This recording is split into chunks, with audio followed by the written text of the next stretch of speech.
Hey, pay team some attention. Today I got some fried chicken, some Ricearoni, and some corn that my mom made. I'm gonna put some crystal hot sauce on it with some hot honey.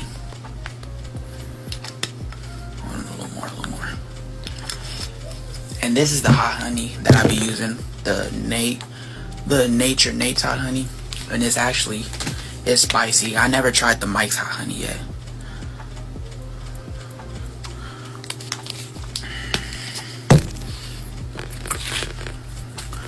First boy, y'all see that?